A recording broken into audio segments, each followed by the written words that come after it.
এরকম টাইমটা হবে, আমি প্রতিদিনের মতো কাজ শেষ করে এই পথ দিয়ে যাচ্ছিলাম। তো এইভাবে এরকম রাস্তাটা পুরোটা পানি দিয়ে ভরা ছিল আর রাস্তা খুব জ্যাম ছিল। তো ঠিক এইখানে আমার রিক্সাটা জ্যামে আটকানো ছিল। আমি রিক্সা ভাড়াটা দিতেই আমি মানে এখানে জাস্ট খেয়াল করতেই উনি ঝাপস করে পড়লো, এই পর্যন্তই, মানে 5 সেকেন্ডে উনি ভ্যানিশ হয়ে গেল জায়গা থেকে। আমি রিক্সা থেকে নেমে একটা দৌড় দিয়ে যায় ওনার হাতটা ধরার চেষ্টা করছি। আমি ওনার হাতটা আমার হাতের সাথে লাগছে, লাগার পরেও উনি আমার হাত থেকে ফিসলে, এত পানির স্রোত ছিল, উনি আমার হাত থেকে ছুটে চলে গেছে। আমি ওর মানে অনেকগুলি হাত ভিতরে দিয়ে দিছি, তারপর ওনাকে আমি পাইনি। এরপরও চেষ্টা করছে ওনাকে পা দিয়ে অনেক খোঁজার, পানি অনেক স্রোত থাকার কারণে আমি ওখানে নামতে অনেক ভয় পাইছি। আর আশেপাশে যারা আমার ভাই বোনেরা আরও ছিল পোলাপান, এখানে সবাইকে আমি ডাক দিয়ে নিয়ে চিৎকার চিকরি কইরা এখান থেকে ঠিক দৌড়ে আসছে। একটু সামনে গেছি, একটু সামনে যাওয়ার পরে একটা বড় স্ল্যাব ছিল, আমরা প্রায় 50-60 জন হবে, স্ল্যাবটা উঠায়া অনেক খোঁজাখুঁজির চেষ্টা করছি, সেখানে কাজ হয় নাই।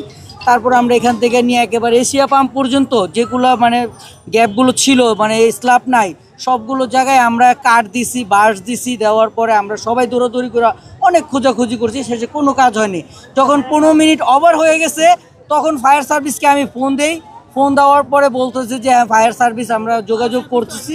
ফায়ার সার্ভিস আসছে, ওরা প্রায় ঘন্টাখানি পর ফায়ার সার্ভিস আসার পরে এই যে উদ্ধার কাজ যখন শুরু করলো, আমরা রাত্রের 12টা, মানে বিশেষ করে আমি রাত্রের 12টা পর্যন্ত ছিলাম।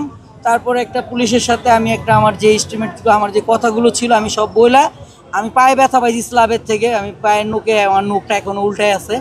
আমি তারপরে চলে গেছি রাত্রে 12টার পর, আমি সারা রাত ঘুমাইতে পারিনি। এরপর বিকালে এসে আবার দেখলাম, এখন আবার মানে এই যে মাত্র একটু ঘুমাইছিলাম, আমি মাত্র আপু ফোন দেওয়া আমি চলে আসছি। ঠিক আপুর মতনই আনুমানিক দেখতে, এরকমই স্বাস্থ্যটা একটু কম হবে স্বাস্থ্য।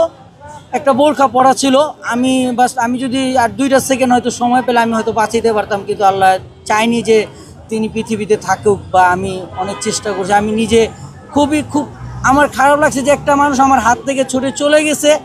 এর জন্য আমি আসলে নিজেরে, আমি কি বলবো, আমি সারা রাত আমি এটা নিয়ে অনেক আফসোস করতেছি।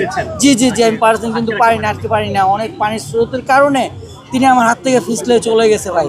আমি যদি হয়তো না দেখতাম, হয়তো অনেকে বলতেই পারতো না যে এখানে একটা মানুষ পড়ে গেছে, যে 5 সেকেন্ডের ভিতরে উনি ভ্যানিশ হয়ে গেছে ড্রেনে পড়ার সাথে সাথে।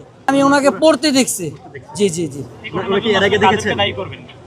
আসলে এটার জন্য প্রথমত দায়ী হয়েছে যে আমাদের এই যে সিটি কর্পোরেশনের লোকগুলো যারা আছে, যারা অর্ধেক কাজ করে অর্ধেক কাজগুলো রেখে দিছে এভাবে, আমরা এদেরকে দায়ী করতে পারি অবশ্যই, কারণ এরা পুরো কাজটা শেষ করে নাই।